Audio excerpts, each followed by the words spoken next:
With week 6 right around the corner, I have 5 running backs that I'm starting to panic on.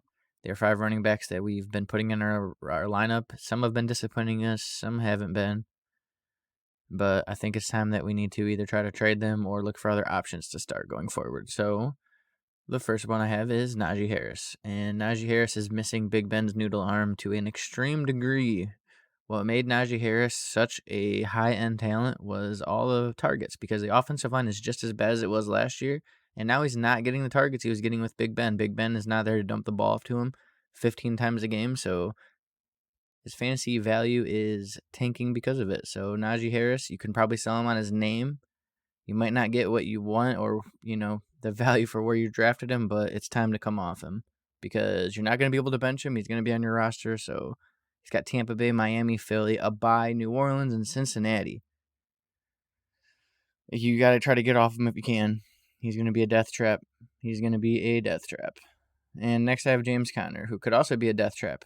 And his is going to be different. It's going to be based on injury because he's been okay when he's been on the field and healthy, but he hasn't been very healthy this season, and that's a problem.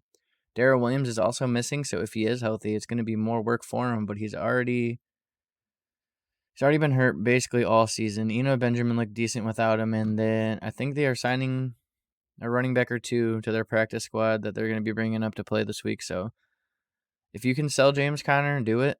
If not, you might have to ride it out. Hopefully he plays against Seattle, has a good week, and then you can get off of him, but I'm definitely panicking on James Conner right now. He's not getting the touchdowns he was getting last year. He's not staying healthy like he was last year.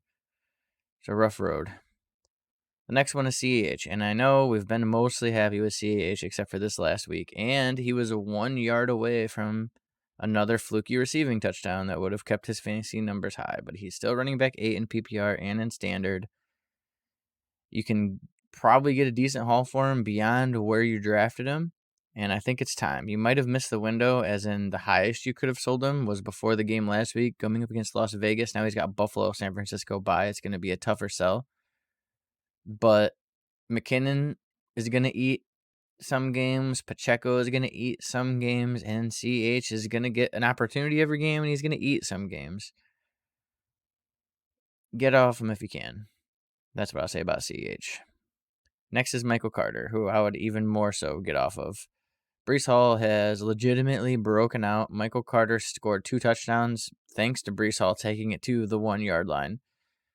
It is the ultimate sell high right now after the 2 touchdown game. Get him off your team. Get what you can for him. Breece Hall season. And I'm not going to spend too much time on Michael Carter. I love the talent, and in a different situation, he'd be a good fantasy running back. It's just unfortunate they drafted Breece Hall because they're going to play Breece Hall. So.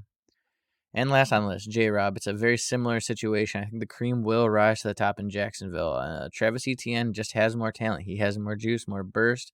The eye test, he passes it. J-Rob, he's serviceable. I think he can be good, but the dud he laid against Houston it's rough because that's the game script you're expecting J-Rob to be good in, and he wasn't. So I'm worried about J-Rob going forward. You didn't invest too much in drafting him, so you have that going for you, but still, if you can get something for him or possibly look for another option, because you more than likely have been starting him, but the past 2 weeks he's been very disappointing, so probably going to put him on the bench and shop him around if you can. Thanks for watching. I really do appreciate it. Hit that subscribe if you do enjoy our content, and look for our podcast coming out every Tuesday and Saturday. Thank you.